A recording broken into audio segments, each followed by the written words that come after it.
ચાલો છોકરાઓ, આપણે 3 ચેપ્ટર કમ્પ્લીટ કરેલા છે. આજે આપણે ખૂબ જ મહત્વના ચેપ્ટર વિશે ભણવાના છે. એ છે તમારું ચેપ્ટર નંબર 4. ચેપ્ટર નંબર 4 છે તમારું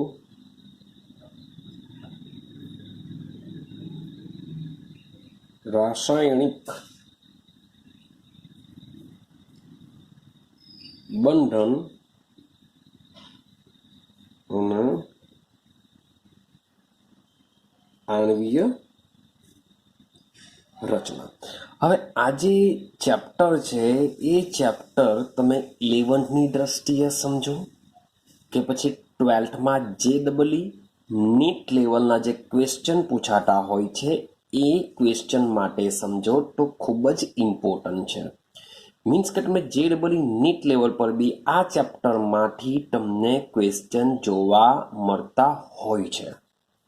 માટે આ જે ચેપ્ટર છે, ચેપ્ટરનો ટોપિક છે, ટોપિક બહુ નાનો છે, પણ એ ચેપ્ટરને તમે જ્યારે જોવા જશો તો ચેપ્ટર મીન્સ કે તમે જે આગળના 3 ચેપ્ટર સમજીને આવ્યા એના કરતાં ખૂબ જ મોટું ચેપ્ટર છે. મીન્સ કે ઘણો બધો સમય લેશે અને તમારા સિલેબસમાં મીન્સ કે જે સ્કૂલ દ્વારા જે એક્ઝામ લેવાતી હોય છે એમાં આ ચેપ્ટરમાંથી 5 માર્ક્સનો ક્વેશ્ચન તમને જોવા મળતો હોય છે ફર્સ્ટ એક્ઝામની અંદર. સેમ તમે એન્યુઅલ એક્ઝામમાં બી જોશો તો કમસે કમ 3 માર્ક્સનો તો જોવા મળશે જ. ક્લિયર થાય છે? તો આ ચેપ્ટર જે છે ખૂબ જ ઇમ્પોર્ટન્ટ છે, તમારે સમજવું પણ પડશે, સાથે સાથે અને પ્રિપરેશન પર કરતા રહેવું પડશે. કારણ કે આમાંથી ઘણી બધી થિયરીઓ છે. એ થિયરીઓ મોટે ભાગે એક વર્ષ છોડીને બીજા વર્ષે અથવા તો એક એક્ઝામ છોડીને બીજા એક્ઝામમાં મીન્સ કે પહેલી એક્ઝામમાં મીન્સ કે કોઈ થિયરી પૂછાઈ હોય તો બીજી એક્ઝામમાં જે 15% હોય છે 15%માંથી પણ આ ચેપ્ટરમાંથી થિયરીઓ નીકળતી હોય છે. માટે ઓલ ઓવર જો જોવા જઈએ તો આ ચેપ્ટર ખૂબ જ ઇમ્પોર્ટન્ટ છે. કહેવાય છે કે જેની શરૂઆત સારી હોય તેનો અંત સારો હોય. તો આ ચેપ્ટર પણ સેમ, જો તમારી શરૂઆત સારી થઈ તો તમારો અંત પણ આ ચેપ્ટરનો સારો થશે. માટે જે આ ટોપિક છે, આખું ચેપ્ટર છે, એ ચેપ્ટર શું છે, એકબીજાને કનેક્ટેડ છે. રેડી?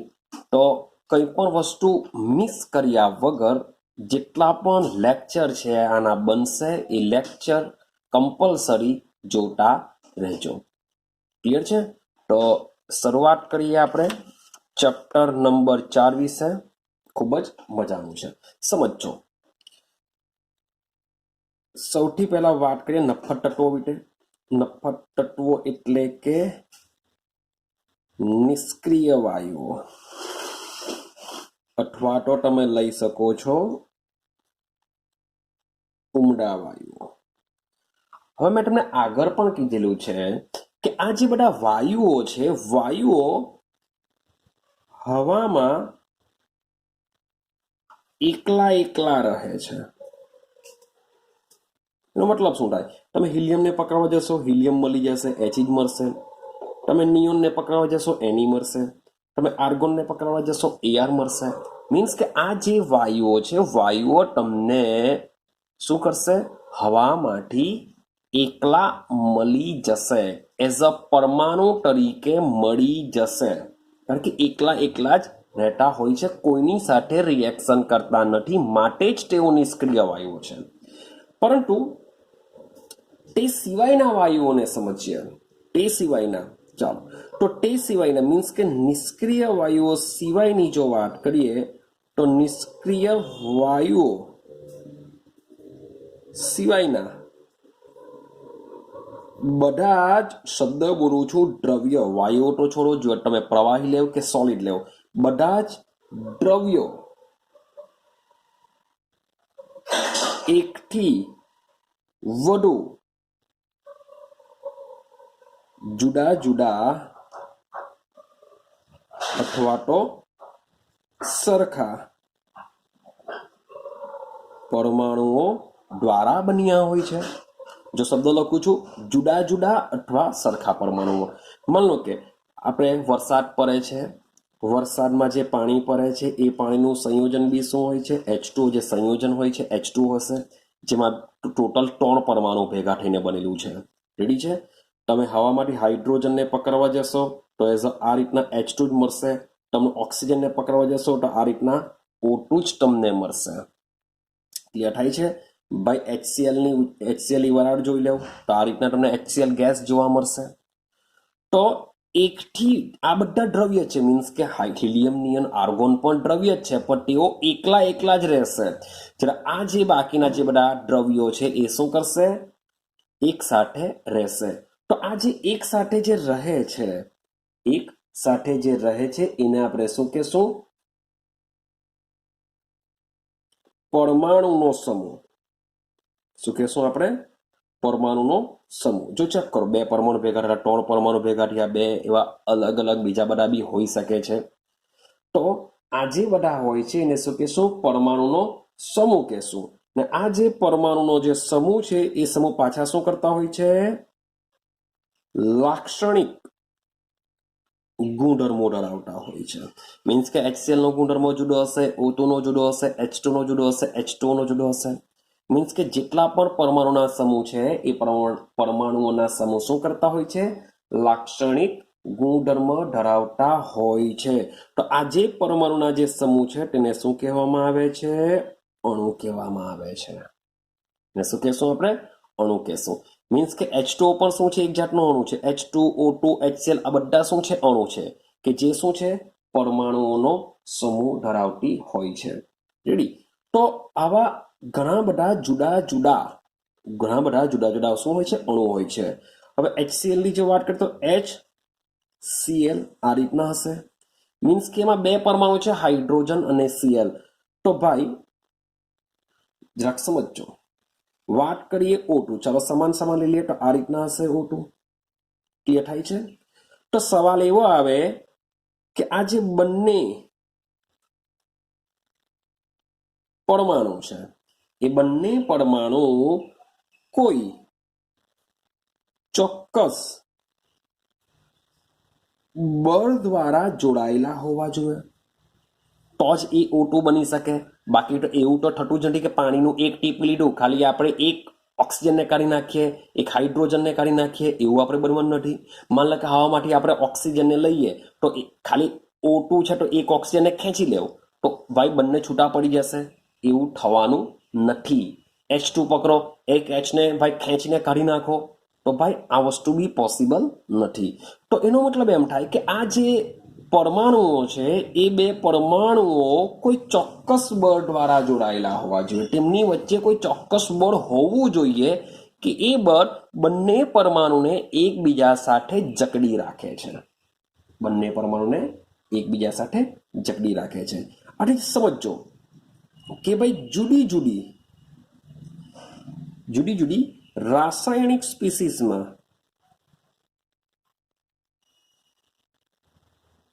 મીન્સ કે H2O, H2O2, NaCl, K4FeCN6 ઘણા બધા ભાઈ તમને સંયોજનો મળશે. તો જુદી રાસાયણિક સ્પીસીસમાં જુદા ઘટકોને, હવે અહીંયા લખેલું છે ઘટકો, એમાં પરમાણુ પણ હોઈ શકે, અણુ પણ હોઈ શકે, સાથે સાથે આયન પણ હોઈ શકે. આ 3માંથી કંઈ પણ હોય તો ચાલે, પરમાણુ, અણુ કે આયન. તો જુદી રાસાયણિક સ્પીસીસમાં જુદા ઘટકોને એક સાથે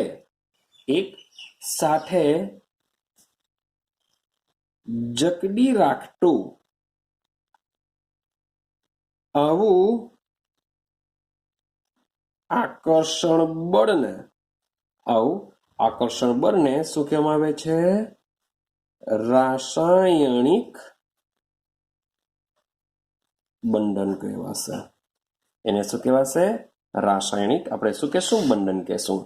ક્લિયર થાય છે?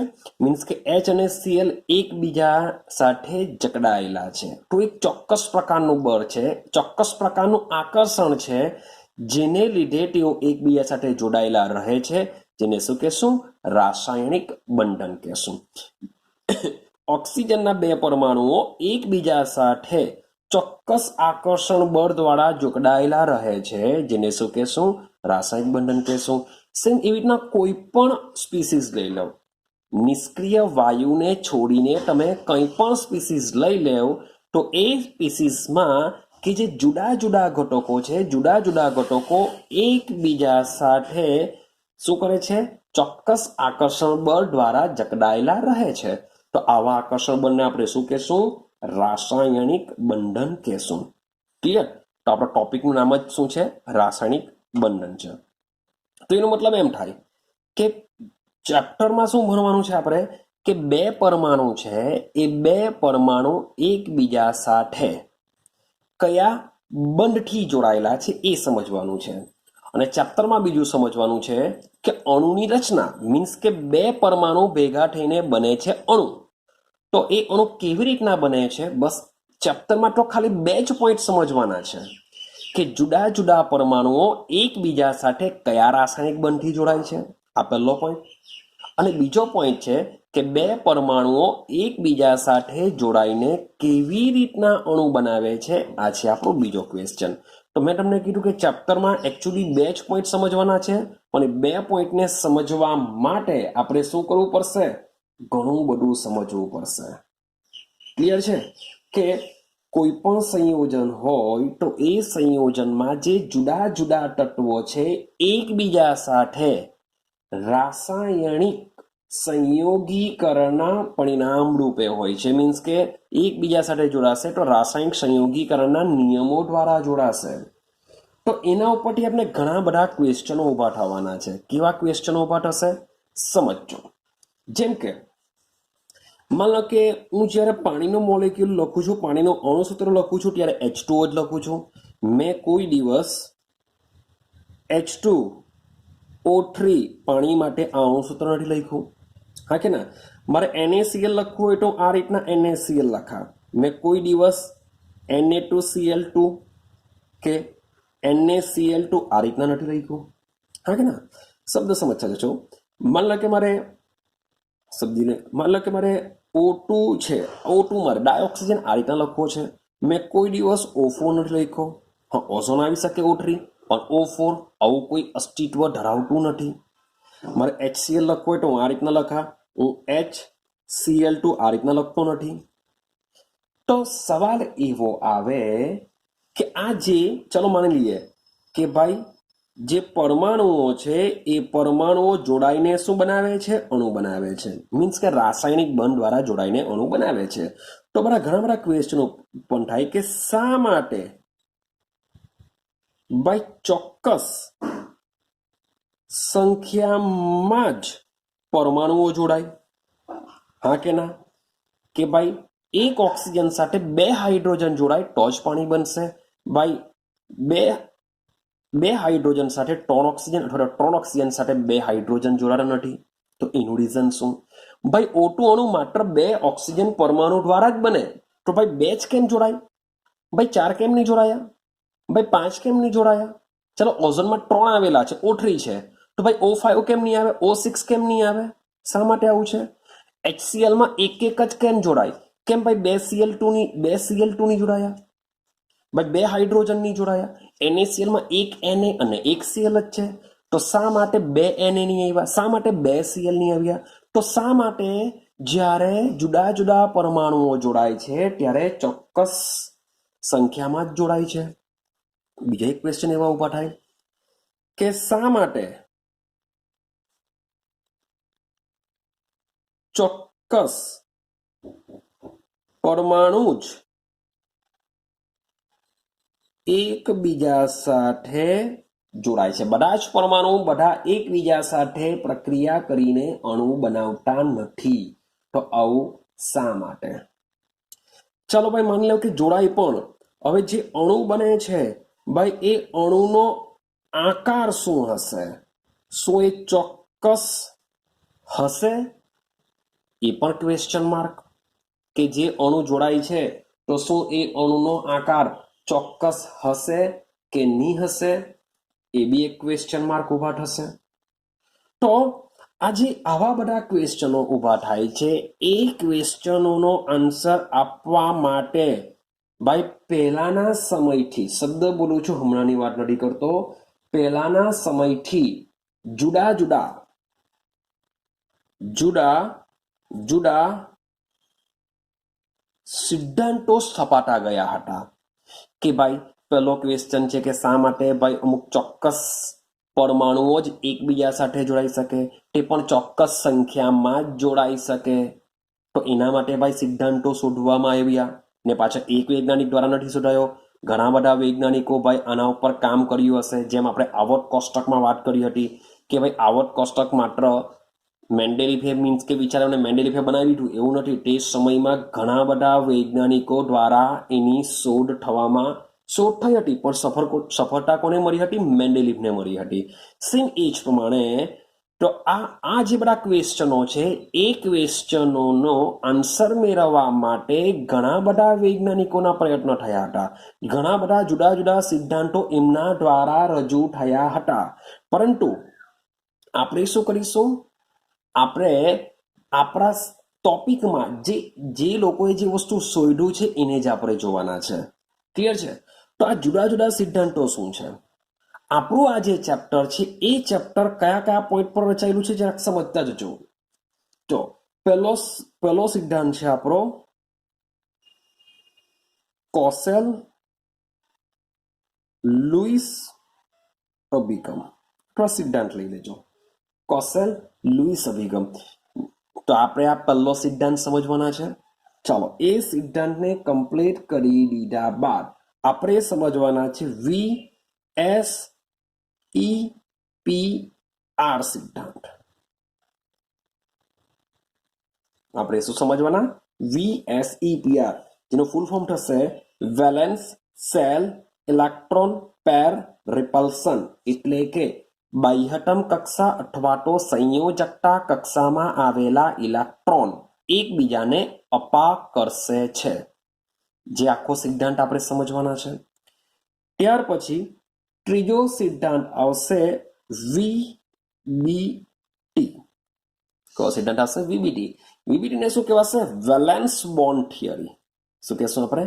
વેલેન્સ બોન્ડ થિયરી, જેને આપણે કહેશું સંયોજકતા બંધનવાદ. શું કહેશું એને આપણે? સંયોજકતા બંધનવાદ, એને આપણે કહેશું. અને લાસ્ટમાં ભણીશું આપણે MOT. શું ભણીશું? MOT, molecular orbital theory. Molecular orbital theory, જેને કહેશું આપણે આણ્વીય કક્ષકવાદ. તો આપણે શું કરીશું? ટોટલ આપણે આ ચેપ્ટરની અંદર આ 4 પોઈન્ટ ભણવાના છે.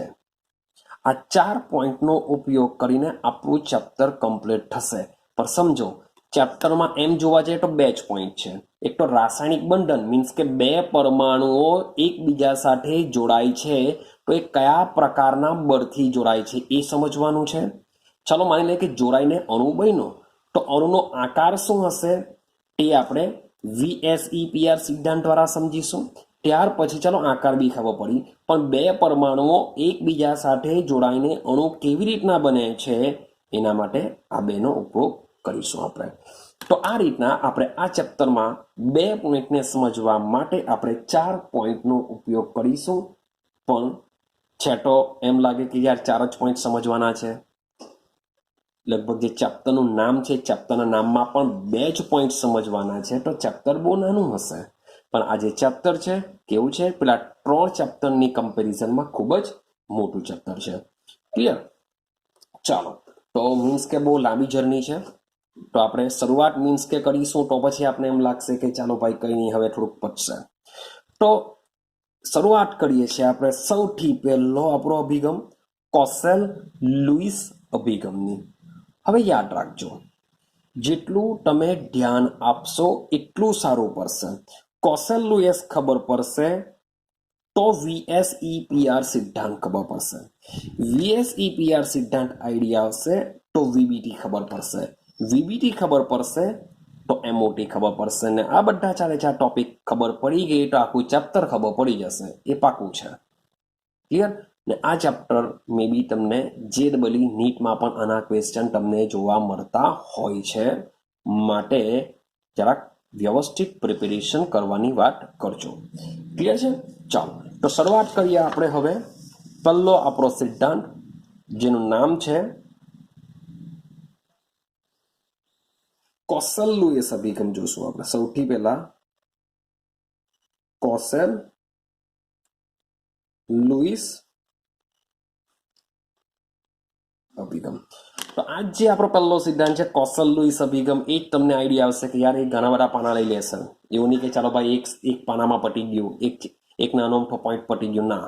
તો એના વિશે જ આપણે ઘણું બધું સમજવાનું છે ને આ જે નિયમ છે કોસેલ લુઈસ અભિગમ એ ઘણો ઇમ્પોર્ટન્ટ છે. હવે તમને થોડી આઈડિયા આવશે કે ભાઈ શા માટે ચોક્કસ પરમાણુ જોડાશે, શા માટે અમુક ચોક્કસ સંખ્યામાં જ પરમાણુઓ જોડાઈને અણુ બનાવી શકે. રાસાયણિક મીન્સ કે બે પરમાણુ એકબીજા સાથે જોડાઈને મે બી અણુ જે બનાવે છે એ અણુ વચ્ચે કયા પ્રકારનું આકર્ષણ બળ છે એ બધું બી સમજાવવા માટે કોસેલ લુઈસ અભિગમ ખૂબ જ ઇમ્પોર્ટન્ટ હોય છે. ચાલો સમજવાનો પ્રયત્ન કરજો અને જે બી કહું છું એ બરાબર ઉતારજો. વાત ચાલે છે કોસેલ લુઈસ.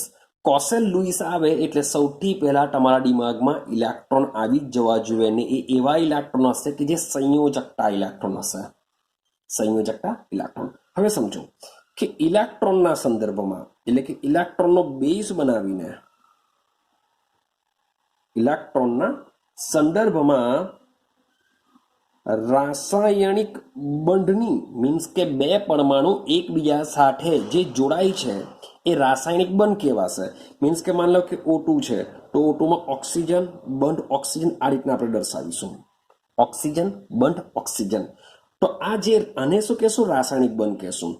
તો ઇલેક્ટ્રોનના સંદર્ભમાં રાસાયણિક બંધની રચના મીન્સ કે આ કયો બંધની રચના થઈ છે એ રચના સમજવા માટે અથવા સમજાવવા માટે ભાઈ ઘણા પ્રયત્નો થયા છે. આઈડિયા આવે છે કઈ? ઇલેક્ટ્રોનના સંદર્ભમાં રાસાયણિક બંધની રચના સમજવા માટે ઘણા પ્રયત્નો થયા છે. પરંતુ વાત કરીશું ઈસવીસન 1916ની અંદર. ઈસવીસન 1916ની અંદર ભાઈ બે વૈજ્ઞાનિકો હતા. એક છે કોસેલ અને બીજો છે લુઈસ. કોસેલ અને લુઈસ. યાદ રાખજો શબ્દ લખું છું સ્વતંત્ર. હવે સ્વતંત્રનો મતલબ શું થાય કે આ બે વૈજ્ઞાનિકો જુદા જુદા છે, એક નથી. બંને વૈજ્ઞાનિકો જુદા જુદા છે અને બંનેએ પોતાની રીતે અલગ અલગ કામ કરેલું છે. પણ જે કામ કરેલું છે તેમાં બંનેએ જ સક્સેસફુલ રહ્યા હશે, બંનેના મંતવ્ય એક સરખા હશે. માટે આપણે આજે જે થિયરી ભણીએ છીએ તે બંનેના મત અનુસારની હોય છે. માટે કોસેલ અને જે લુઈસ છે એમણે સ્વતંત્ર રીતે ભાઈ રાસાયણિક બંધની રચના સમજાવવા માટે શું કરી હતી? સફળતા મેળવી હતી. આટલો આઈડિયા આવી ગઈ. અને મીનો મતલબ શું થાય કે કોસેલ અને લુઈસે પણ ઇલેક્ટ્રોનના સંદર્ભમાં સમજાવવાનું છે ને જે બંધ બને છે એ ઇલેક્ટ્રોન દ્વારા જ બને છે. એટલું દિમાગમાં ફિટ કરી દેવું કે બે પરમાણુઓ એકબીજા સાથે જોડાશે. તે શાને લીધે જોડાશે? ઇલેક્ટ્રોનના લીધે જોડાશે. તો ઇલેક્ટ્રોનના સંદર્ભમાં ઘણા બધા વૈજ્ઞાનિકોએ પ્રયત્ન કર્યો હતો, પરંતુ સ્વતંત્રતા કોને મળી હતી ભાઈ? સફળતા કોને મળી હતી?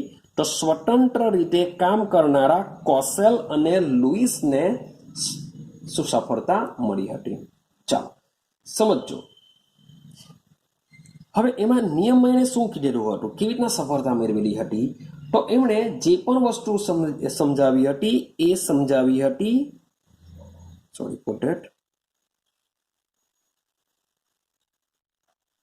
સંયોજકતા ઇલેક્ટ્રોન માટે. તેમણે સાને પર ભાર આપ્યો હતો? સંયોજકતા ઇલેક્ટ્રોન ને માટે ભાર આપ્યો હતો. ને આ જે સંયોજકતા ઇલેક્ટ્રોન છે એ સંયોજકતા ઇલેક્ટ્રોન નિષ્ક્રિય વાયુઓની ઇલેક્ટ્રોન રચના પર આધારિત હતો. ચાલો સમજો આ પોઈન્ટને કે કોસેલ અને લુઈસ જે રાસાયણિક બંધની રચના સમજાવતા હતા એના માટે એમણે બેઝ શું બનાવેલો હતો? સંયોજકતા ઇલેક્ટ્રોનને. મીન્સ કે જે બે પરમાણુઓ જોડાય છે એ બંને પરમાણુઓની સંયોજકતા ઇલેક્ટ્રોનને ઉપયોગમાં લે છે. જે પરમાણુઓ એકબીજા સાથે જોડાય છે તેઓ શું કરે છે? પોતાના સંયોજકતા ઇલેક્ટ્રોનનો બંધની રચના માટે ઉપયોગ કરે છે. અને આ જે સંયોજકતા ઇલેક્ટ્રોન કેટલા ઉપયોગ કરશે? મીન્સ કે એમ તો બહુ બધા હોય. ભાઈ ફ્લોરિનમાં બાયડમ કક્ષામાં 7 ઇલેક્ટ્રોન હોય, ભાઈ સોડિયમમાં 1 જ ઇલેક્ટ્રોન હોય. તો કેવી રીતના ઉપયોગ કરે છે? તો એ શાના પર આધાર રાખે છે? નિષ્ક્રિય વાયુની ઇલેક્ટ્રોનીય રચના ઉપર આધારિત હોય છે. આટલું ક્લિયર થયું? ચાલો સમજો. ભાઈ લુઈસ શું કહેવા માંગે છે? મીન્સ કે કોસેલ અને લુઈસ બંનેએ અલગ અલગ કામ કરેલું છે, બંનેએ પોતાની રીતે તર્કબદ્ધ માહિતી આપી છે. તો સૌથી પહેલા લુઈસને જોઈએ. લુઈસ શું કહેવા માંગે છે? તો લુઈસે પરમાણુને એક ધનભાર ધરાવતા કર્નેલ તરીકે ગણ્યું. લુઈસે પરમાણુને શું કર્યું? એક ધનભાર ધરાવતો કર્નેલ. હવે સવાલ એવો આવે કે કર્નેલ કોને કહેવાશે? તો સૌથી પહેલા સમજો કર્નેલ શું છે. શું છે કર્નેલ? સમજો. કર્નેલનો મતલબ એમ થાય કે પરમાણુનું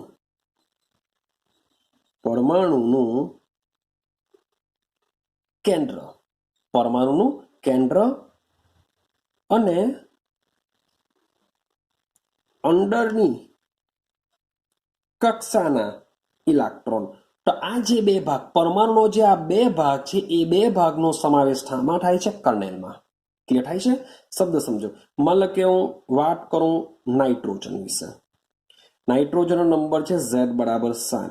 ઇલેક્ટ્રોનિક કોન્ફિગરેશન થશે 1s2 2s2 2p3. રેડી? તો ભાઈ માની લો કે નાઇટ્રોજન છે, નાઇટ્રોજનનું આ કેન્દ્ર છે, કેન્દ્રમાં શું હોય છે? 7 પ્રોટોન હોય છે. માની લો કે આ જે રેડ માર્કર વાળું છે આપણી આ 1s કક્ષા છે જેમાં 2 ઇલેક્ટ્રોન આવેલા છે. ત્યાર પછી આ જે બ્લુ લાઈન દોરું છું એ શું છે? મારી બીજી કક્ષા કે જેમાં 2s આવેલું છે, જેમાં 2p આવેલું છે. આ રીતના માની લઈએ કે આવેલું છે. હવે સમજો પરમાણુનું કેન્દ્ર અને અંદરની કક્ષાના ઇલેક્ટ્રોન. હવે તમને આઈડિયા આવી જોઈએ. યાદ કરો ચેપ્ટર નંબર 3માં આપણે વાત કરીને આવ્યા ઇલેક્ટ્રોન કોર, એટલે કે અંદરની કક્ષાના ઇલેક્ટ્રોન. કેવી રીતના ખબર પડશે અંદરની કક્ષાના ઇલેક્ટ્રોન? જો તમારી ઇલેક્ટ્રોનીય રચનામાં કોઈ પણ જે નિષ્ક્રિય વાયુ આવી જાય. કોણ આવી જાય? નિષ્ક્રિય વાયુ આવી જાય ત્યાં સુધીની ઇલેક્ટ્રોનીય રચનાને આપણે શું કહેશું? કર્નેલ કહેશું. એટલે કે સમજો હવે નંબર છે 7, ભાઈ નિયોનનો નંબર છે 10, તો એ તો આવવાનું નથી. તો આની રચનામાં નિષ્ક્રિય વાયુ કોણ આવી જાય? હિલિયમ આવી જાય. હિલિયમની નંબર કેટલો? 2. તો આટલા જે ઇલેક્ટ્રોન છે એ અંદરની કક્ષાના કહેવાશે. અને આ જે ઇલેક્ટ્રોન છે એને બાહ્યતમ કક્ષાના અથવા તો સંયોજકતા ઇલેક્ટ્રોન કહેવાશે. તો આ જે મેં રેડ પરમાણુનું કેન્દ્ર અને જે 1s કક્ષક જે મેં રેડ પેનથી દોરેલું છે આ બધો ભાગ શું કહેવાશે? કર્નેલ કહેવાશે. જે બ્લુ પેનથી મેં દોરેલું છે એને શું કહેશું આપણે? સંયોજકતા કક્ષા અથવા તો સંયોજકતા કક્ષાના ઇલેક્ટ્રોન કહેશું. ક્લિયર થાય છે?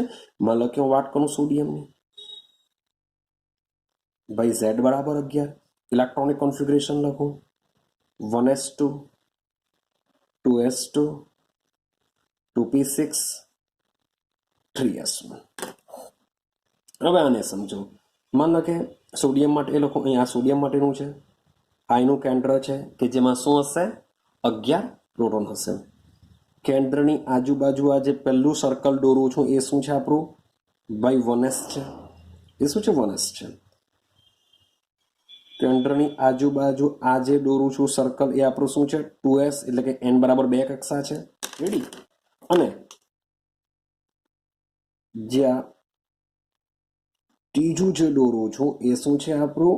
હું ખાલી સોડિયમ માટે દોરું છું, મારે 3s જ દોરું છું. એમ તો એકચ્યુઅલી 3p પણ હશે, 3d પણ હશે, પણ મારે જે કામ છે એ માટે જ દોરું છું. હવે સમજો તો 1s ભાઈ હિલિયમ આવી ગયો.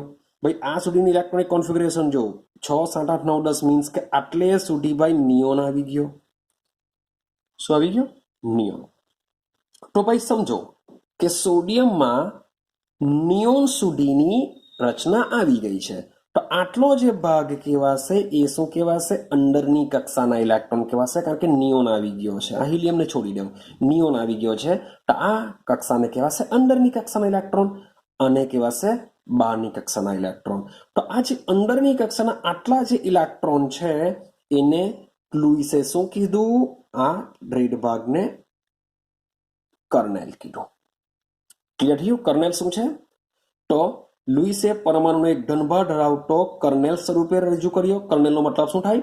પરમાણુનું કેન્દ્ર અને પરમાણુનું કેન્દ્ર અને અંદરની કક્ષાના જે ઇલેક્ટ્રોન છે એનો સમાવેશ શામાં થશે? કર્નેલમાં થશે. ક્લિયર છે આટલું? ચાલો હવે અગાડીનો સમજવાનો પ્રયત્ન કરજો. હવે સમજો, હવે જે કર્નેલ છે, કર્નેલની જે આજુબાજુ બાહ્ય કોષ છે, કર્નેલની બહારનો ભાગ શું કહેવાશે? બાહ્ય કોષ કહેવાશે. મેં તમને વાત કરી કે આ અંદરના કક્ષાના ઇલેક્ટ્રોન કહેવાશે, આ બાહ્યતમ કક્ષાના ઇલેક્ટ્રોન કહેવાશે. તો કર્નેલની જે બહારની બાજુ જે બાહ્ય કોષ છે, શબ્દ બોલું છું બાહ્ય કોષ, રેડી? જેમ કે અહીંયા 3s છે, તો 3sમાં 3p 3d આખો એક કોષ છે. આની વાત કરું તો n બરાબર 2 આ આખો કોષ છે. આ શું છે? આખો કોષ છે. તો એણે કીધું બાહ્ય કોષમાં, યાદ રાખજો કક્ષક શબ્દ નથી બોલતો, હું વાત કરું છું કોષ. કોષ એટલે શું? મુખ્ય ક્વોન્ટમ આંક. n બરાબર 3 n બરાબર 4. તો બાહ્ય કોષમાં શબ્દ લખું છું વધુમાં વધુ કેટલા ઇલેક્ટ્રોન હોય છે? 8 ઇલેક્ટ્રોનને સમાવી શકાય. આવું કોનું માનવું છે? લુઈસનું માનવું છે કે બાહ્ય કોષમાં વધુમાં વધુ 8 ઇલેક્ટ્રોનને સમાવી શકાય. અને આ જે 8 ઇલેક્ટ્રોન છે, શબ્દ જોજો કે આ જે 8 ઇલેક્ટ્રોન છે એવું કહેવા માંગે છે કે આ 8 ઇલેક્ટ્રોન કર્નેલની આસપાસના સમઘનના 8 ખૂણા પર હોય છે. ક્યાં હોય છે? 8 ખૂણા પર હોય છે. મીન્સ કે સમઘન આપણે કેવી રીતે દોરીએ છીએ? શબ્દ સમજો.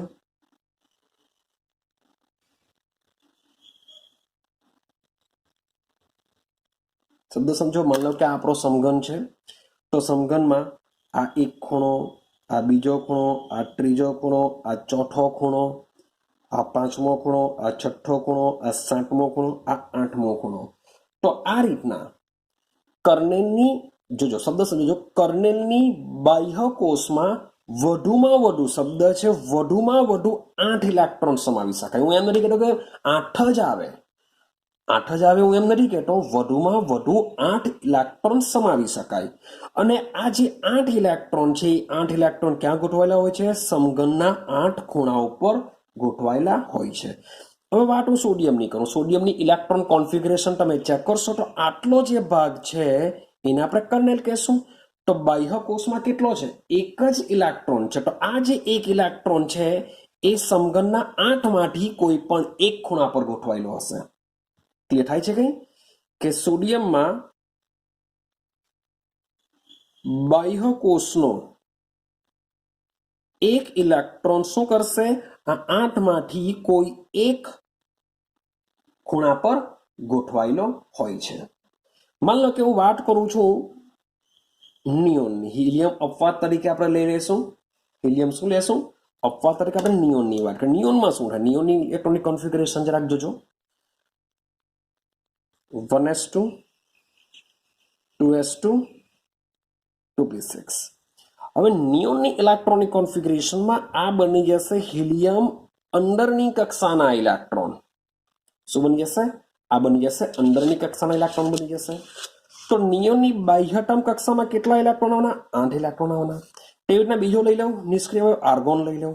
આર્ગોનમાં શું થવાનું 1s2 2s2 2p6 3s2 3p6 આ રીતની ઇલેક્ટ્રોનિક કોન્ફિગરેશન હોવાની. આટલી જે ઇલેક્ટ્રોનની રચના છે એમાં નિયોન આવી જવાનો, તો એની બાહ્યતમ કક્ષામાં કેટલા ઇલેક્ટ્રોન રહેવાના 8 ઇલેક્ટ્રોન રહેવાના. તો તમે કોઈ પણ હિલિયમને છોડીને કોઈ પણ નિષ્ક્રિય વાયુ જો લેશો તો તેની બાહ્યતમ કક્ષામાં 8 ઇલેક્ટ્રોન હોય છે.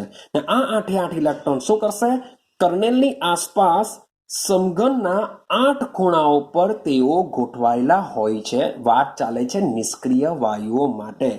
પણ નિષ્ક્રિય વાયુઓ સિવાયના જે તત્વો છે એમની બાહ્યતમ કક્ષામાં 1 થી લઈને 7 સુધીના ઇલેક્ટ્રોન હોઈ શકે છે. માટે લખેલું હતું અગાડી કે વધુમાં વધુ 8 જ ઇલેક્ટ્રોન સમાઈ શકે, 8 કરતા વધુ ઇલેક્ટ્રોન સમાવાના નથી. આવું કોની વિચારધારણા છે? લુઈસની વિચારધારણા છે. ક્લિયર છે? ચાલો હવે સમજો. તો આ રીતે જો 8 ઇલેક્ટ્રોન ગોઠવાયેલા હોય તેને કહેવામાં આવે છે, યાદ રાખજો શબ્દ, ઇલેક્ટ્રોનનું અષ્ટક. એને શું કહેવામાં આવે છે? ઇલેક્ટ્રોનનું અષ્ટક કહેવામાં આવે છે. કે આ રીતના જો 8 ઇલેક્ટ્રોન સમઘનના 8 ખૂણા પર ગોઠવાયેલા હોય તેને ઇલેક્ટ્રોનનું અષ્ટક કહેવામાં આવે છે. અને જ્યારે પણ આવું ઇલેક્ટ્રોનનું અષ્ટક જો હોય, જ્યારે પણ આવું ઇલેક્ટ્રોનનું અષ્ટક એટલે કે 8 ઇલેક્ટ્રોન ગોઠવાયેલા જો હોય તો એ શું હશે? વિશિષ્ટ રીતે સ્થાયી હશે. એ શું હશે? વિશિષ્ટ રીતે સ્થાયી. આપણે જાણીએ છીએ કે જે નિષ્ક્રિય વાયુઓ છે એ એકદમ જ સ્થાયી હોય છે. સ્થાયી હોવાને લીધે જ તેઓ એકબીજા સાથે રિએક્શન કરતા નથી. તેઓની પ્રતિક્રિયાત્મકતા ખૂબ જ ઓછી હોય છે. બીકોઝ ઓફ તેની બાહ્યતમ કક્ષા 8 ઇલેક્ટ્રોન હોય છે, જેથી એ કેવા હોય છે? વિશિષ્ટ રીતે સ્થાયી હોય છે. ક્લિયર છે? તો યાદ રાખજો કે જે પણમાં આવી રીતના બાહ્યતમ કક્ષામાં જો 8 ઇલેક્ટ્રોન હોય તે વિશિષ્ટ રીતે કેવું કહેવાશે? સ્થાયી કહેવાશે. એને એવું બી કહી શકાય કે સ્થાયી ઇલેક્ટ્રોનની ગોઠવણી બી કહી શકીએ આપણે. કેવું કહેવાશે? સ્થાયી ઇલેક્ટ્રોનની ગોઠવણી કહી શકીએ છીએ. ચાલો, આ ઉપરથી લુઈસ કહે છે, આ ઉપરથી શું કહે છે? લુઈસ કહે છે. શબ્દ સમજો, લુઈસભાઈ શું કહે છે? તો આ ઉપરથી લુઈસ કહે છે કે પરમાણુ જ્યારે, શબ્દ જોજો, બરાબર સમજવાનો પ્રયત્ન કરજો, કે પરમાણુ જ્યારે રાસાયણિક બંધથી જોડાય છે, બંધથી કોઈ પણ લઈ લો, કોઈ પણ બે પરમાણુ જ્યારે રાસાયણિક બંધથી જોડાય છે ત્યારે સ્થાયી અષ્ટક પ્રાપ્ત કરે છે. આ જે પોઈન્ટ છે એ પોઈન્ટ મેઇન કી છે. આને બરાબર સમજવાનો પ્રયત્ન કરો કે પરમાણુ જ્યારે રાસાયણિક બંધથી જોડાય છે ત્યારે સ્થાયી અષ્ટક પ્રાપ્ત કરે છે. મોટે ભાગે હું તમને એવું કહેવા માંગુ છું કે નિષ્ક્રિય વાયુ જેવી ઇલેક્ટ્રોનની રચના પ્રાપ્ત કરે એ રીતના જોડાય. હવે નિષ્ક્રિય વાયુ જેવી ઇલેક્ટ્રોનની રચનાનો મતલબ શું થાય? એની બાહ્યતમ કક્ષામાં 8 ઇલેક્ટ્રોન. આ લોકો બી શું કરશે? 8 ઇલેક્ટ્રોન રાખવાનો પ્રયત્ન કરશે. શું કરશે? 8 ઇલેક્ટ્રોન રાખવાનો પ્રયત્ન કરશે. એક સીધું સિમ્પલ એક્ઝામ્પલ આપું, એકચ્યુઅલી આપણે પછાડી સમજવાના જ છે, પણ તે છતાં બી આપણે કંઈક સમજીએ. માન લો કે હું વાત કરું છું HCl માટે. માન લો કે H અને Cl બે પરમાણુ છે. આ બંને એકબીજા સાથે જોડાવું છે. તો લુઈસ શું સમજાવવા માંગે છે કે હાઇડ્રોજનની બાહ્યતમ કક્ષામાં ભાઈ એક જ ઇલેક્ટ્રોન હોય, કારણ કે 1s1. ભાઈ Clની બાહ્યતમ કક્ષાની જો વાત કરીએ તો Clની ઇલેક્ટ્રોનિક કોન્ફિગરેશન લખો 1s2 2s2 2p6 3s2 3p 3p3. ठीक है 17, तो 10 10 ને 2 12 14 15, સોરી ફોર ધેટ 5. ठीक है 17. ओके, तो આ રીતના શું થશે? Clની ઇલેક્ટ્રોનિક કોન્ફિગરેશન થશે. હવે આ જે વસ્તુ છે એ તો અંદરની કક્ષાના ઇલેક્ટ્રોન છે, તો એની બાહ્યતમ કક્ષામાં કેટલા ઇલેક્ટ્રોન છે? 7 ઇલેક્ટ્રોન છે. તો એને જરૂર કેટલી છે? 1 ઇલેક્ટ્રોનની છે. તો આ હાઇડ્રોજન શું કરશે? આ હાઇડ્રોજન અને આ Cl શું કરશે? 1 ઇલેક્ટ્રોનની ભાગીદારી કરે. જો 1 ઇલેક્ટ્રોનની ભાગીદારી કરે તો આના બી 8 થઈ જશે. તો હાઇડ્રોજનને બી આ જો ભાગીદારી કરવા માટે આપી દે તો એની પાસે બી 1 થઈ જાય, તો એ બી હિલિયમ બની જાય. તો આ બી હિલિયમ બની ગયો અને આ આર્ગોન બની ગયો. થઈ ગઈ બંનેની નિષ્ક્રિય વાયુ જેવી ઇલેક્ટ્રોન રચના. ક્લિયર થાય છે? તો આ રીતના આ પોઈન્ટ કી પોઈન્ટ છે, મીન્સ કે યાદ રાખવાનું છે તમારે કે પરમાણુ જ્યારે રાસાયણિક બંધથી જોડાય છે ત્યારે શું કરશે? સ્થાયી અષ્ટક રચના પ્રાપ્ત કરે છે. ક્લિયર? ચાલો સમજો. બીજું એક એક્ઝામ્પલ લો. માન લો કે હું સોડિયમની વાત કરું. સોડિયમ, તો સોડિયમની વાત કરીએ. સોડિયમની ઇલેક્ટ્રોનીય રચના થશે 1s2 2s2 2p6 3s1 થશે. मान लो कि વાત કરું ક્લોરીન Cl, તો એની શું થશે? 1s2 2s2 2p6 3s2 3p5 5 ને 2 7. તો સમજો આ સોડિયમની થશે અંદરની કક્ષા એટલે કે કર્નેલ. આ થશે ક્લોરીનની અંદરની કક્ષા, એને આપણે કર્નેલ કહીશું. તો આની બાહ્યતમ કક્ષામાં 1 ઇલેક્ટ્રોન હોય છે, આની બાહ્યતમ કક્ષામાં 7 ઇલેક્ટ્રોન હોય છે. આટલું ક્લિયર છે?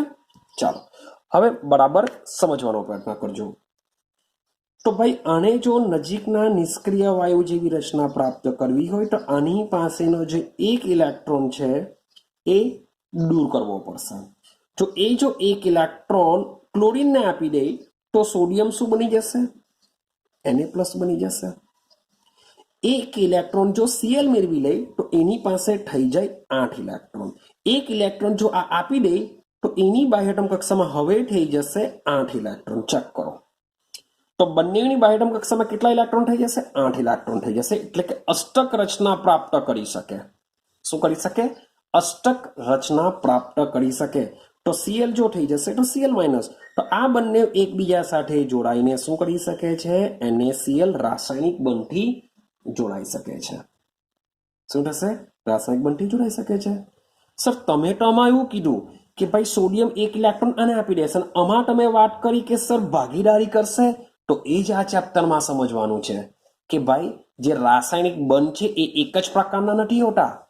એ એક જ પ્રકારના રાસાયણિક બંધ નથી હોતા, એના પણ પ્રકારો હોય છે.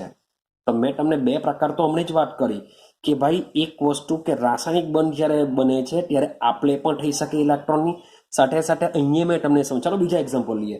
સમજી લો કે માની લો કે મારી પાસે Cl2 છે, મારી પાસે H2 છે, મારી પાસે O2 છે, મારી પાસે N2 છે. તો આ જે બધા પરમાણુઓ છે એ બધા પરમાણુઓમાં પણ શું થશે? ઇલેક્ટ્રોન યુગ્મની ભાગીદારી થશે. હવે કેટલી ભાગીદારી થશે? વેટ એન્ડ વોચ કરો, આ ચેપ્ટરમાં આપણે ભણીશું. તો આ જે બધા પરમાણુઓ છે એ પરમાણુમાં શું થશે? ઇલેક્ટ્રોન યુગ્મની ભાગીદારી થાય છે. જ્યારે ઉપરનું જે એક્ઝામ્પલ જોયું તેમાં શું થયું?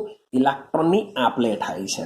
તો આ બંનેમાં જે બંધ બને છે, રાસાયણિક બંધ બને છે, બંને કેવા હોય છે? જુદા જુદા હોય છે. પણ જે પણ બંધ રચતો હોય તેમાં કન્સેપ્ટ તો સેમ કામ કરશે કે અષ્ટક રચના પ્રાપ્ત કરશે. જે પણ પરમાણુ જોઈએ તો ઇલેક્ટ્રોનની ભાગીદારી કરે કે ઇલેક્ટ્રોનની આપલે કરે, તેમની વચ્ચે શું થવું જોઈએ? અષ્ટક રચના પ્રાપ્ત કરવું જોઈએ. ક્લિયર છે?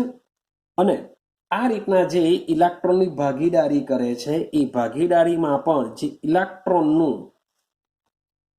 સ્થાયી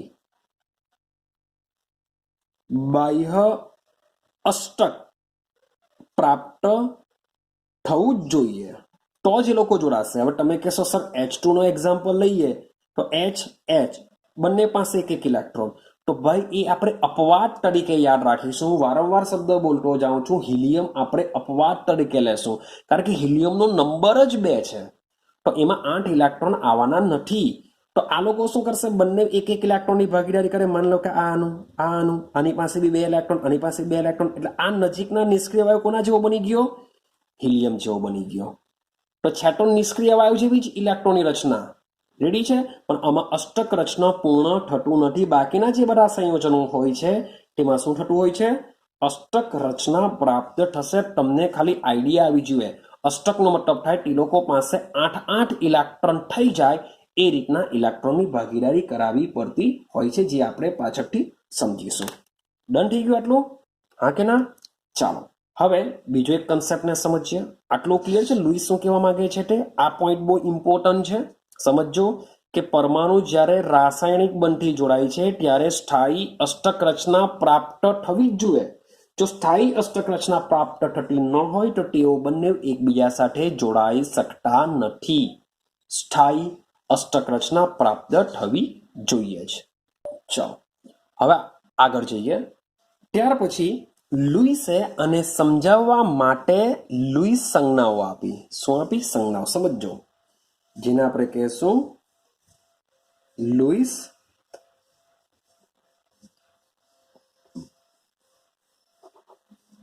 સંજ્ઞાઓ. જેને શું કહેશું આપણે? લુઈસ સંજ્ઞાઓ કહેશું. શબ્દ સમજો, બરાબર ધ્યાન આપજો કે લુઈસ સંજ્ઞા કેવી રીતના છે. કારણ કે લુઈસ સંજ્ઞા આવડશે તો જ તમે પેલી બધી જે મેં જે દોરતો હતો, જે ભાગીદારી કરાવી, જે ઇલેક્ટ્રોન આપે મેળવે, કયો રાસાયણિક બંધ બને તેના વિશેની બધી ઇન્ફોર્મેશન મળશે. તો સમજો લુઈસ સંજ્ઞા શું છે. તો સમજો કે ભાઈ જ્યારે પણ કોઈ પણ અણુની રચના થશે, કોઈ પણ અણુની રચના થશે, એ અણુની રચનામાં યાદ રાખજો માત્ર બાહ્ય, શબ્દ બોલું છું, બાહ્ય કોષ અથવા સંયોજકતા કોષના ઇલેક્ટ્રોન જ ભાગ લે છે.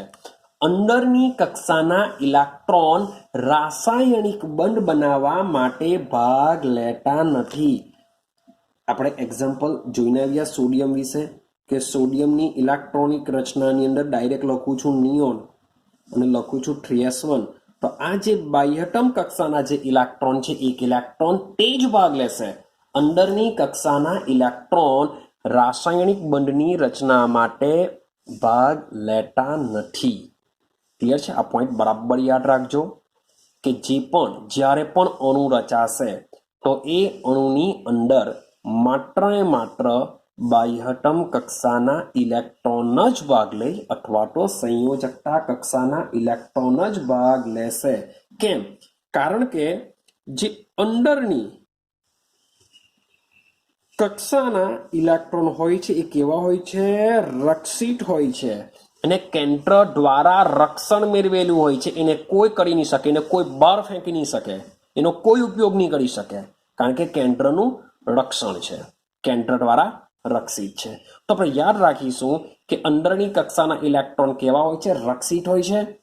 અણુની રચનામાં માત્ર ને માત્ર બાહ્યતમ કક્ષાના ઇલેક્ટ્રોન જ ભાગ લેશે. હવે તમને આઈડિયા આવી જોઈએ કે બાહ્યતમ કક્ષાના ઇલેક્ટ્રોન કયા છે અને અંદરની કક્ષાના ઇલેક્ટ્રોન કયા કહેવાશે.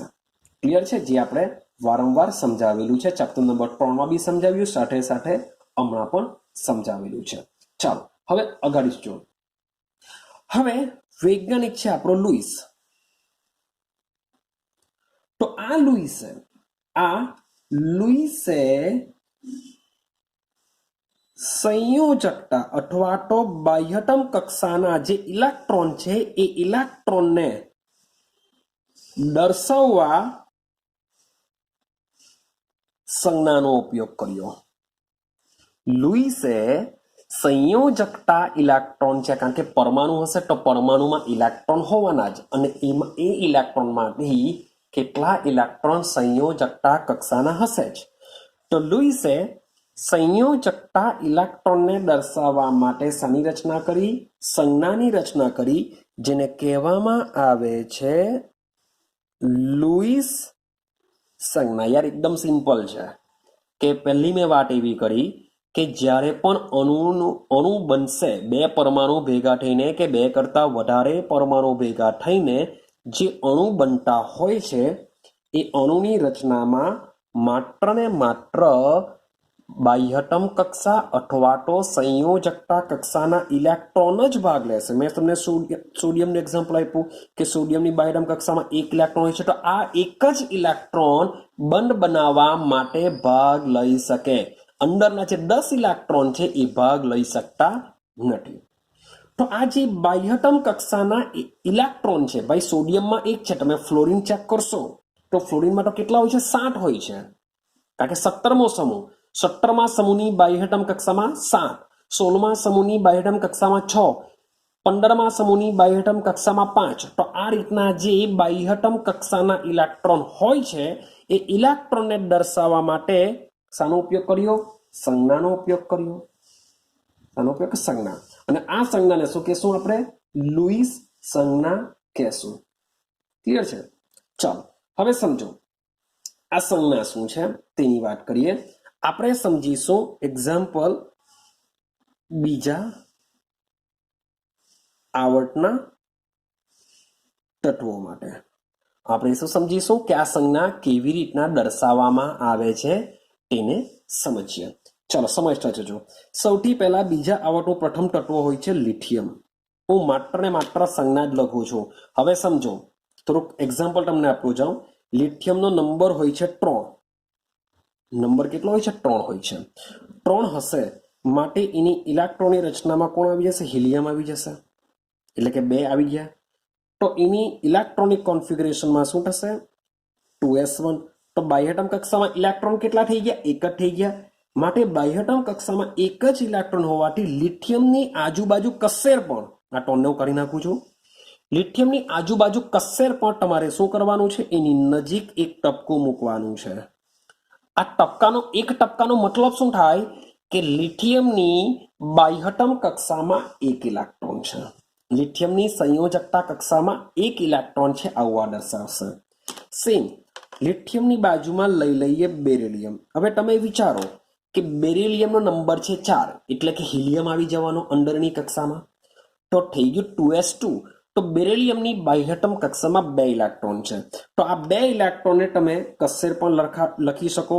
હું આ એકચ્યુઅલી નજીક પણ લખી શકો, કારણ કે આ ચેપ્ટરમાં તમે ભણશો આપણે જે VSEPR સમજવાના છે તેમાં તમને આઈડિયા આવશે કે ભાઈ 2 ઇલેક્ટ્રોન વચ્ચે બી શું થાય છે? અપાકર્ષણ થાય છે. તો શક્ય બને ત્યાં સુધી શું કરીશું? આપણે એકબીજાને દૂર ગોઠવીશું.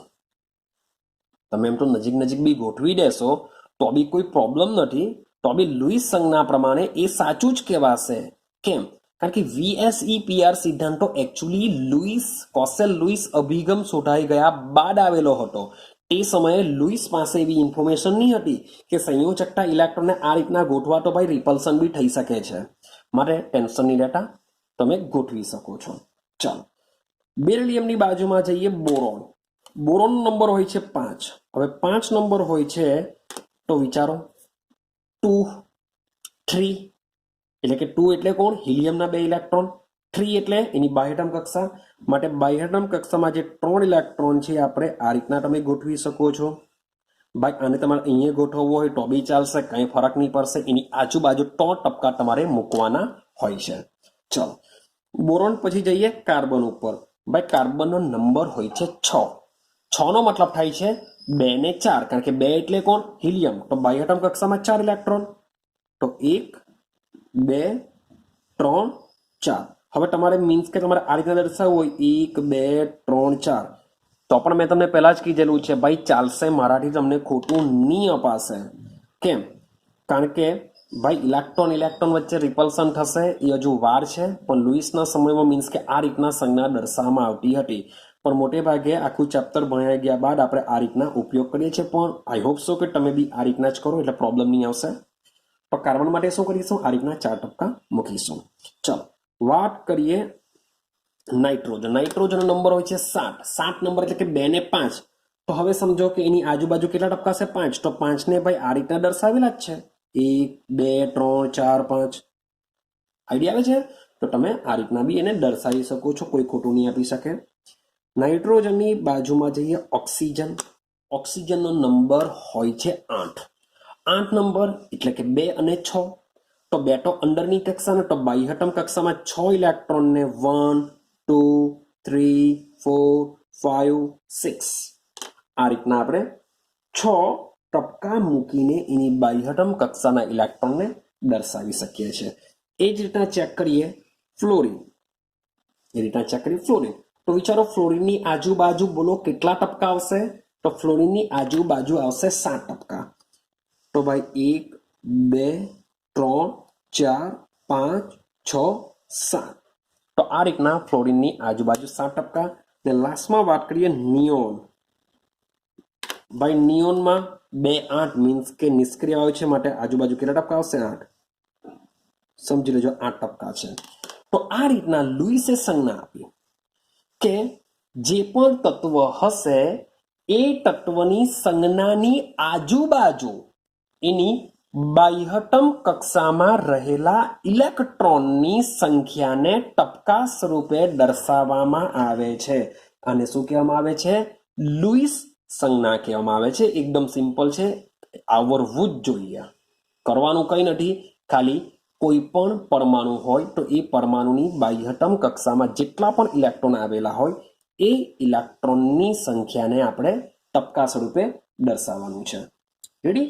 ચાલો હવે આગળ સમજો કે આ જે લુઈસ જે આ ટપકા મૂકે છે, શું એ ટપકા ખરેખર એની જે નિયમ આપેલો છે એ સાચો છે કે પછી એમ જ ખાલી લવરા કરી ગયો? તો હવે એને સમજવાનો પ્રયત્ન કરીએ કે લુઈસે જે પરમાણુની આજુબાજુ ટપકા મૂકેલા છે, જે થિયરી આપેલી છે એ થિયરી ખરેખર સાચી છે કે ખોટી છે એને અમે સમજીએ. તો એના માટે ટોપિક આપેલો છે લુઈસ સંજ્ઞાની સાર્થકતા. જોઈએ હવે આપણે શું જોઈએ? લુઈસ સંજ્ઞાની સાર્થકતા જોઈએ. ચલો સમજો. સૌથી પહેલા લુઈસ સંજ્ઞાનો મતલબ શું થાય? કે તત્વની ચારે આજુબાજુ તત્વની ચારે આજુબાજુ બિંદુ, તત્વની ચારે આજુબાજુ બિંદુ સંયોજકતા શું દર્શાવે છે? ઇલેક્ટ્રોનની સંખ્યા દર્શાવે છે. કે બેરિલિયમની આ સંજ્ઞા છે લુઈસ સંજ્ઞા, એની આજુબાજુ 2 ટપકા છે. એનો મતલબ શું થાય? કે બેરિલિયમની બાહ્યતમ કક્ષામાં 2 ઇલેક્ટ્રોન છે. ભાઈ કાર્બનની આજુબાજુ 4 ટપકા છે. એનો મતલબ શું થશે? કાર્બનની બાહ્યતમ કક્ષામાં ભાઈ 4 ઇલેક્ટ્રોન આવેલા છે, એનો આ મતલબ થશે. ક્લિયર થયું? તો પહેલો પોઈન્ટ શું છે કે તત્વની ચારેય બાજુ જે બિંદુ સંયોજકતા છે એ શું દર્શાવે છે? ખરેખર બાહ્યતમ કક્ષામાં અથવા તો સંયોજકતા ઇલેક્ટ્રોનની સંખ્યા દર્શાવે છે. ક્લિયર? ચાલો હવે આ જે સંખ્યા છે, જે સંયોજકતા ઇલેક્ટ્રોનની જે સંખ્યા છે એ તત્વની, ક્યાં તમે સામાન્ય લઈ લો, તત્વની સામાન્ય અથવા તો એને એની સમૂહ સંયોજકતા ગણવામાં આવે છે. કેવી રીતના? મેં ફ્લોરિનની આજુબાજુ 7 ટપકા મૂક્યા. જો ક્લોરિન હટે તો બી 7 મૂકતે, ભાઈ બ્રોમિન હટે તો બી 7 મૂકતે. તો કેમ 7? કારણ કે એ બધાની બાહ્યતમ કક્ષામાં 7 ઇલેક્ટ્રોન હોય છે, માટે એને સમૂહ સંયોજકતા કહેવાશે. અથવા સામાન્યમાં શું થાય કે ભાઈ લિથિયમ છે બાજુમાં, 1 જ આવશે, એટલા માટે 1 મૂક્યો. માટે તત્વની સામાન્ય અથવા એને સમૂહ સંયોજકતા ગણવામાં આવે છે. ક્લિયર છે? અથવા તો કોઈક વાર એવું બી થાય, યાદ કરો આપણે અગાડી સમજીને આવેલા કે સમૂહ નંબર 14 સુધી, યાદ કરો સમૂહ 13 સમૂહ 14 સુધી આપણે શું કરેલું? બાહ્યતમ કક્ષામાં જેટલા ઇલેક્ટ્રોન હોય એટલા જ મૂકેલા હતા. પરંતુ સમૂહ 15 સમૂહ 16 સમૂહ 17 સમૂહ 18 માં શું કરેલું? આની બાહ્યતમ કક્ષામાં 5, આની બાહ્યતમ કક્ષામાં 6, આની બાહ્યતમ કક્ષામાં 7, આની બાહ્યતમ કક્ષામાં 8. અથવા તો 8 માંથી બાદ કરતા, 8 માંથી બાદ કરીએ 5 ને તો કેટલા રહેશે? 3. 8 માંથી 6 ને બાદ કરીએ 2, 8 માંથી 7 ને બાદ કરીએ 1, 8 માંથી 8 બાદ કરીએ 0. આવું બી આપણે આગળ જોઈને આવ્યા છે કે આ જે સંયોજકતા છે એ 15 થી લઈને 18 માં 2 પ્રકારની હોય છે. 15 માં 5 બી હોઈ શકે, 3 બી હોઈ શકે, 16 માં 6 બી હોઈ શકે, 2 બી હોઈ શકે, 17 માં 7 બી હોઈ શકે, 1 બી હોઈ શકે. તો એની જે સામાન્ય અથવા જે સંયોજકતાની સંખ્યા છે એને 8 માંથી બાદ કરતા બિંદુ સંખ્યા પણ મળી શકે છે. ક્લિયર થાય છે? મીન્સ કે શબ્દ સમજો કે ઓક્સિજનની વાત કરીએ તો ઓક્સિજનની આજુબાજુ આપણે કેટલા ટપકા મૂકેલા છે? 6 ટપકા મૂકેલા છે. વાત સીધું પોલોનિયમની કરા, મીન્સ કે પોતાના સમૂહનું એકદમ છેલ્લું તત્વ ઓ સનમ સેન્ડલ ટેરે પાઉમે. રેડી? તો પોલોનિયમની વાત કરું તો પોલોનિયમમાં શું થશે? 2 જ ટપકા મૂકા. પોલોનિયમમાં શું કરા? 2 જ ટપકા મૂકા. ક્લિયર? તો આનો મતલબ શું? કેમ આવું? તો ભાઈ આ પોલોનિયમ ધાતુ છે. ધાતુની ટેન્ડન્સી શું હોય છે? ઇલેક્ટ્રોન ગુમાવવાની હોય છે. આ અધાતુ છે. અધાતુની ટેન્ડન્સી હોય છે ઇલેક્ટ્રોન મેળવવાની. તો આ જો ઇલેક્ટ્રોન મેળવે તો આને ખાલી 2 જ ઇલેક્ટ્રોનની રિક્વાયરમેન્ટ હોય છે. આ જો ઇલેક્ટ્રોન ગુમાવે તો આને માત્ર 2 જ ઇલેક્ટ્રોન ગુમાવવા પડે. જો આ જો ઇલેક્ટ્રોન ગુમાવવાની વાત કરે તો 6 ઇલેક્ટ્રોન ગુમાવવા પડે. એના માટે ઉર્જા વધારેની જરૂર પડશે. માટે ઓક્સિજન આવું નહીં કરશે. ઓક્સિજન શું કરશે? 2 ઇલેક્ટ્રોન મેળવશે અથવા તો 2 ઇલેક્ટ્રોનની ભાગીદારી કરે. ત્યારે પોલોનિયમ શું કરી શકશે? 2 ઇલેક્ટ્રોન શું કરશે? ભાગીદારી 2 ઇલેક્ટ્રોન ગુમાવવાની વાત કરશે. માટે આ જે બધી વસ્તુ છે 6, 2, 7, 1, જ્યારે આપણે પી વિભાગ ભણીશું ત્યારે આપણે આનો ડિટેલમાં અભ્યાસ કરીશું. તો આટલું જરાક દિમાગમાં રાખજો. ચાલો આગળ જો. હવે આ જે કોસેલની જે અભિધારણા છે એ અભિધારણા શાના પર છે? કેવી હકીકતો છે? બરાબર સમજવાનો પ્રયત્ન કરજો.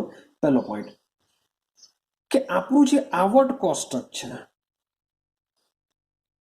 આપણું જે મેન્ડેલિવનું જે આધુનિક અથવા આધુનિક આવર્ત કોષ્ટક તમે લઈ શકો કે જે આવર્ત કોષ્ટક છે એ આવર્ત કોષ્ટકમાં સૌથી વધુ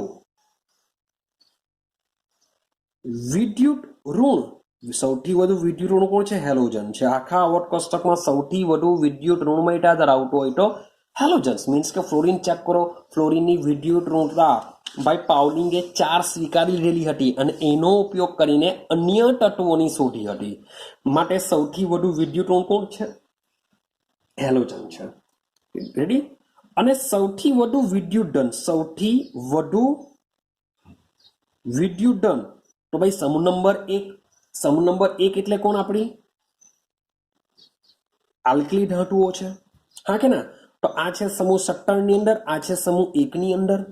તો આવર્ત કોષ્ટકમાં આ બંને સમૂહોને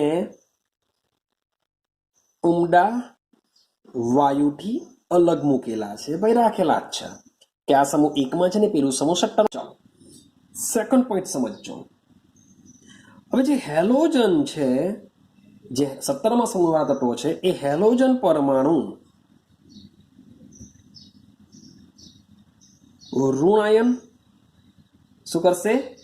ઋણ આયન શું કરશે? ઋણ આયન ઇલેક્ટ્રોન મેળવીને બની શકે. કારણ કે બાયોએટમ કક્ષામાં 7 તો એ લોકોની ટેન્ડન્સી શું હોય છે? 1 ઇલેક્ટ્રોન મેળવવાની હોય. 1 ઇલેક્ટ્રોન મેળવે તો 8 થઈ શકે, અષ્ટક રચના પૂર્ણ કરી શકે. માટે લુઈસ એવું કહેવા માંગે છે કે જે હેલોજન પરમાણુ છે એ શું કરશે? 1 ઇલેક્ટ્રોન મેળવીને ઋણ આયન બનાવવાનો પ્રયત્ન કરે છે. ને એનું ઉલટું જે આલ્કલી ધાતુઓ છે, જે ધન આયન 1 ઇલેક્ટ્રોન ગુમાવીને કરે છે. મીન્સ કે એ લોકોની બાયોએટમ કક્ષામાં 1 જ ઇલેક્ટ્રોન હશે ને 1 ઇલેક્ટ્રોન શું કરશે? ગુમાવી દેશે. જો 1 ઇલેક્ટ્રોન ગુમાવી દેશે તો એ લોકોની બાયોએટમ કક્ષામાં 8 ઇલેક્ટ્રોન બની જાય. કેવી રીતના? માન લો કે હું સોડિયમની વાત કરું. સોડિયમ પાસે છે 11. તો 11 જો ઇલેક્ટ્રોન હોય તો નિયોન 3s1 કરા. જો આ જો 3s1 એ ગુમાવી દેશે અને એમાંથી જો Na+ બની જાય તો એ Na+ ની ઇલેક્ટ્રોન રચના શું થવાની? 1s2 2s2 2p6. તો આ હવે અંદરની કક્ષા કહેવાશે ને આ શું બની જશે?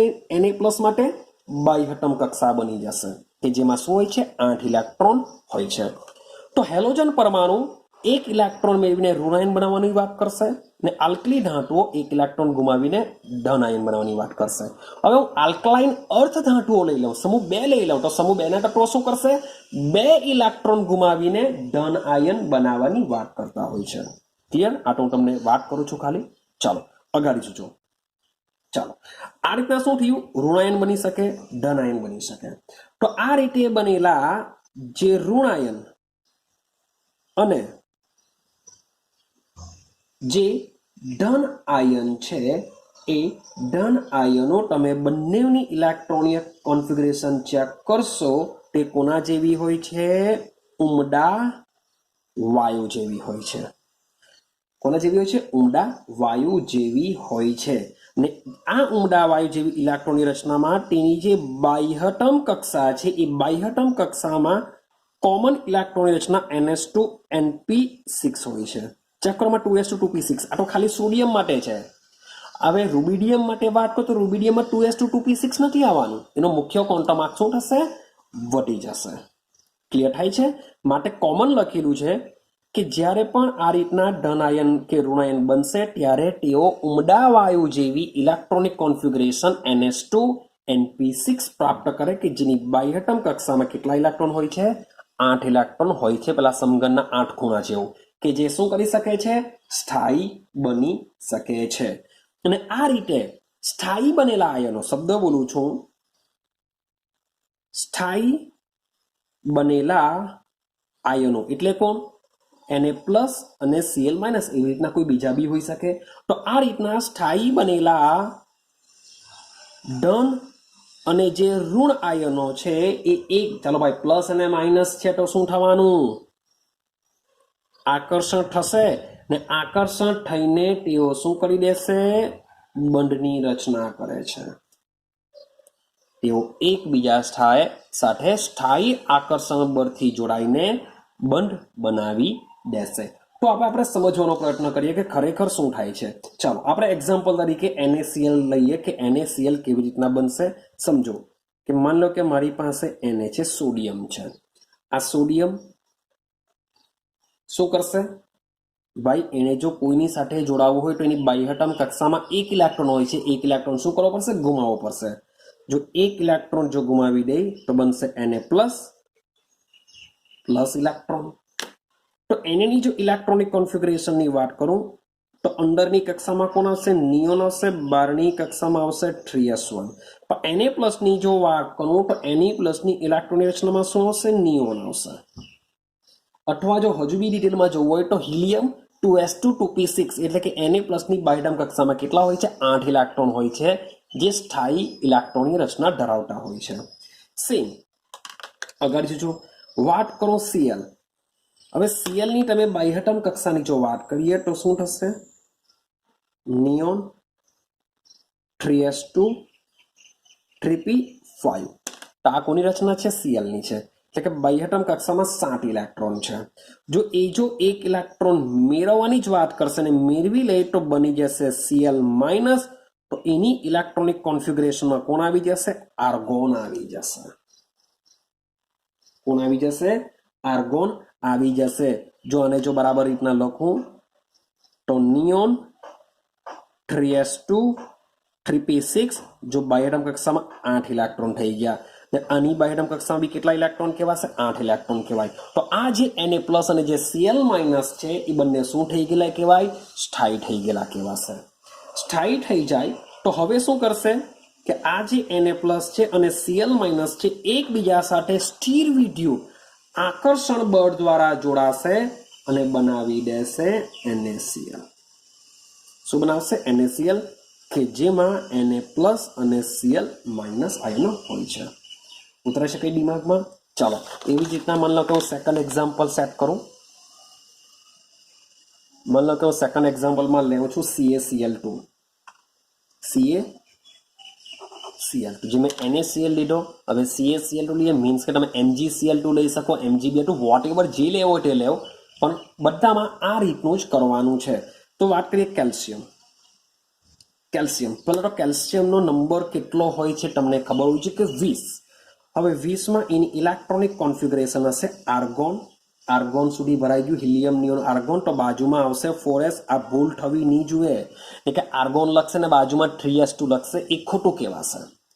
કારણ કે મેં તમને સમજાવેલું છે કે હિલિયમ, નિયોન, આર્ગોન, ભાઈ તમે 3 લખશો એટલે બાજુમાં 4s જ આવે. તમે હિલિયમ અને નિયોન લખો તો બાજુમાં 3s જ આવે. એ યાદ રાખવાનું છે. तो कैल्शियम एनी इलेक्ट्रॉनिक कॉन्फिगरेशन आवशे आर्गोन 4s2 आ बाह्यतम कक्षामां કેટલા ઇલેક્ટ્રોન છે ભાઈ 2 ઇલેક્ટ્રોન છે માટે કેલ્શિયમ શું કરશે 2 ઇલેક્ટ્રોન ગુમાવે ને જો 2 ઇલેક્ટ્રોન ગુમાવે તો માથા ઉપર +2 ઉત્પન્ન થશે ને માથા ઉપર શું ઉત્પન્ન થાય +2 ઉત્પન્ન થાય માટે આ જે Ca+2 છે એની ઇલેક્ટ્રોનિક કોન્ફિગરેશન બની જશે આર્ગોન અથવા તો શું કહી શકીએ નિયોન 3s2 3p6 આ રીતના એની બાહ્યતમ કક્ષામાં કેટલા ઇલેક્ટ્રોન હોય છે 8 ઇલેક્ટ્રોન હોય છે જે સ્થાયી ઇલેક્ટ્રોનની રચના પ્રાપ્ત કરે છે હવે શબ્દ બરાબર સમજજો હવે વાત કરું છું Cl ની બાહ્યતમ કક્ષા જોઈએ તો એમાં આવશે નિયોનના 10 બાકી આવશે 3s2 3p5 હવે આને એક જ ઇલેક્ટ્રોનની રિક્વાયરમેન્ટ છે બરાબર સમજજો આને કેટલા ઇલેક્ટ્રોનની જરૂર છે એક જ ઇલેક્ટ્રોનની રિક્વાયરમેન્ટ છે તો આ શું કરશે એક ઇલેક્ટ્રોન જો મેળવી લે તો જ એની બાહ્યતમ કક્ષામાં 8 ઇલેક્ટ્રોન થાય બનશે Cl- આની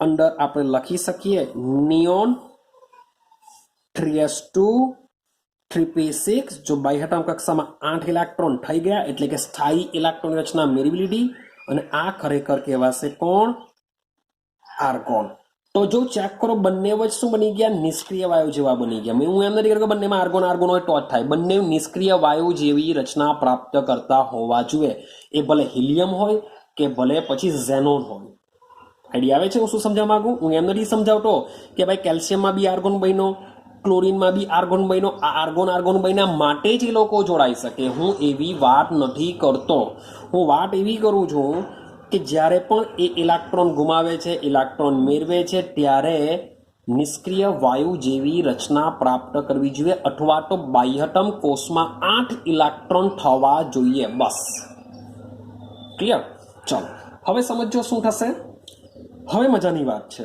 કે ભાઈ કેલ્શિયમને તો 2 ઇલેક્ટ્રોન ગુમાવશે તો જ એની બાહ્યતમ કક્ષામાં 8 ઇલેક્ટ્રોન થાય અને એની કમ્પેરિઝનમાં જે Cl છે એ Cl ને તો એક જ ઇલેક્ટ્રોનની રિક્વાયરમેન્ટ છે Cl ને માત્ર એક જ ઇલેક્ટ્રોન રિક્વાયરમેન્ટ છે માટે જો ક્લોરીને જો કેલ્શિયમ સાથે જોડાવવું હોય અથવા તો કેલ્શિયમે ક્લોરીન સાથે જોડાવવું હોય તો કેલ્શિયમના 2 ઇલેક્ટ્રોનને મેળવવા માટે 2 ક્લોરીનની રિક્વાયરમેન્ટ આવશે શું આવશે 2 ક્લોરીન જો એક જ કેલ્શિયમ જો એક જ ઇલેક્ટ્રોન ગુમાવતો હતે તો બની જતે CaCl પણ ભાઈ કેલ્શિયમ 2 ઇલેક્ટ્રોન ગુમાવે તો જ એની બાહ્યતમ કક્ષામાં 8 ઇલેક્ટ્રોન થશે માટે ભલે ક્લોરીન માટે એક જ ઇલેક્ટ્રોન મેળવીને એ 8 ઇલેક્ટ્રોન થઈ જશે પણ એવો બીજો બી ક્લોરીનનું વિચારો કે એવો બીજો ક્લોરીન આવશે તો 2 ક્લોરીન શું કરશે એકબીજા સાથે જોડાઈને આ બની શકે આઈડિયા આવે છે માટે મેં તમને કીધેલું છે કે શા માટે ચોક્કસ સંખ્યામાં જ પરમાણુ જોડાઈ શકે ભાઈ CaCl બની નહીં શકે CaCl પોસિબલ જ નથી કારણ કે એની બાહ્યતમ કક્ષામાં Cl ની બાહ્યતમ કક્ષામાં 8 ઇલેક્ટ્રોન થઈ જાય પણ કેલ્શિયમની બાહ્યતમ કક્ષામાં 8 ઇલેક્ટ્રોન થવાના નથી તો જે પણ 2 પરમાણુ એકબીજા સાથે જોડાતા હોય છે તેની બાહ્યતમ કક્ષામાં 100% 8 ઇલેક્ટ્રોન થવા જોઈએ માટે આ રીતના Ca+2 વત્તા Cl- પણ ના કેટલા મોલેક્યુલ રિક્વાયરમેન્ટ આવશે 2 મોલેક્યુલ રિક્વાયરમેન્ટ આવશે જે એકબીજા સાથે જોડાઈને શું કરી શકે છે CaCl2 બનાવી શકે છે ક્લિયર થાય છે હા કે ના તો સમજો આ જે બી વાત કરી તેમાં ધન આયન અને ઋણ આયન કે આ રીતના જ્યારે ધન આયન અને આપણે ઋણ આયન બનાવીએ છીએ તો એમની વચ્ચે શું થવાનું સ્થિર વિદ્યુત આકર્ષણ થવાનું તેમની વચ્ચે શું થશે સ્થિર વિદ્યુત આકર્ષણ થશે ને સ્થિર વિદ્યુત આકર્ષણને લીધે શું બંધની રચના થાય છે શાની રચના થાય બંધની રચના થાય છે તો આવા જે આ બંધની જે રચના થાય છે આવા બંધને આપણે કહીએ છીએ આયનીય બંધથી ઓળખીએ છીએ આપણે આવા બંધને શું કહીએ છીએ આયનીય બંધ કહીએ છીએ બીજો એક પોઈન્ટ આમાં સમજવાનો છે બરાબર સમજો હવે જ્યારે આ રીતના સ્થિર વિદ્યુત આકર્ષણ થઈને જ્યારે બંધની રચના થાય છે તો તમારા જે આયન છે હા એક બીજું નામ આપેલું છે આયનીય બંધને આપણે બીજું કહી શકીએ વિદ્યુત સંયોજક બંધ બી કહી શકીએ. શું કહી શકીએ આપણે? વિદ્યુત સંયોજક બંધ પણ કહેશું. શું કહેશું આપણે? વિદ્યુત સંયોજક બંધ. હવે જોજો, જ્યારે આ વિદ્યુત સંયોજક બંધ બને છે ત્યારે જે ધન આયન હોય છે અથવા તો જે ઋણ આયન હોય છે એ ધન આયન ને ઋણ આયન પર શું હોય છે? ચોક્કસ ભાર હોય છે. ચોક્કસ શું હોય છે? ભાર હોય છે. તો આ જે ભાર હોય છે, જે વિદ્યુત સંયોજકતા આયન પરના આ એકમ ભારની સંખ્યા બરાબર હોય છે. જે વાત ચાલે છે વિદ્યુત સંયોજક બંધનું, આ જે વિદ્યુત સંયોજક બંધ હોય છે એ વિદ્યુત સંયોજક બંધ વિદ્યુત સંયોજકતા આયન પરના આ જે બંધ છે એ શું દર્શાવે છે? એકમ ભારની સંખ્યા દર્શાવે છે. શું દર્શાવે છે? એકમ ભારની સંખ્યા. શબ્દ સમજો.